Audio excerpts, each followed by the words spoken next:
Welcome back. I'm going to walk you through my step-by-step process of establishing this hierarchy in a piece. So the first step is to select your lettering phrase. So this is your phrase, a sentence, a quote to letter.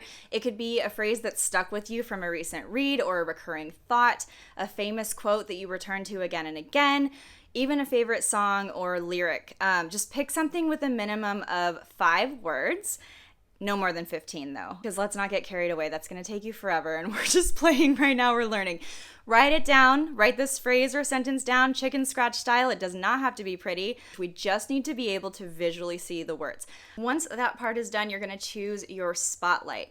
So mark the words that stand out and represent the phrase as a whole. I want you to be mindful which words you emphasize, because it will read the boldest, and you don't want to distort the important message that your call out words are meant to portray. Those are the key players here. Now you are going to create 3 to 6 thumbnail sketches.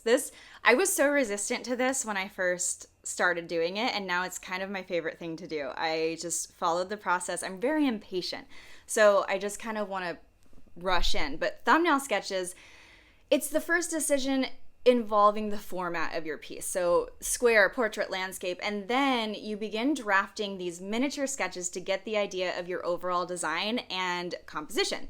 So these should be oh so wee, as in small enough to deter you from dwelling on any details at all. This is the stage where you're making blobs. I'm not kidding. Don't be precious with your sketches. You don't even have to write the full word.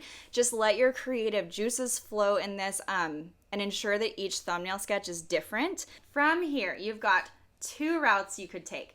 You can create a concrete grid with a solid structure for your final piece, or you can sketch freely with more loosely defined grids around each word and play with the composition there. If you do like the idea of trying more structured grids, I have a Procreate brush pack that's actually an array of 50 different grids, and then also 10 pre-made grid templates that I use all the time for my work. It has seriously cut my creation time into a fraction.